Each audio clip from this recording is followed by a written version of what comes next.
आम्ही इधर आएंगे. मनापासून बोलवलं की देव येतो म्हणते. वारुळात बसून बसून याला कटाळा आला की माणसाची परीक्षा घ्यायला येतो बाहेर हा दगड.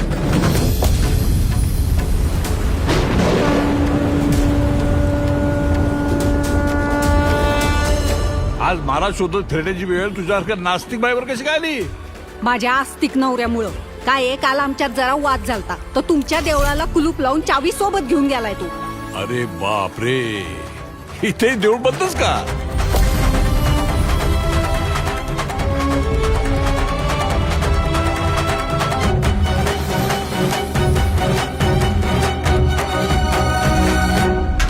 अगे नास्तिके, प्रत्येक युगात तुझ्यासारखे कित्येक रावण आणि कित्येक दुर्योधन पाहिलेत मी. देवाची परीक्षा पाहणारे. लिहून देते. कधी शेतकरी नसल पाहिला.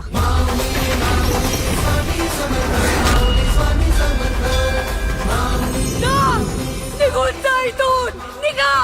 परीक्षेला बसवलंस ना तुम्हाला? आता परीक्षा दिल्याशिवाय मी जाणार नाही. आता परीक्षा देवाची.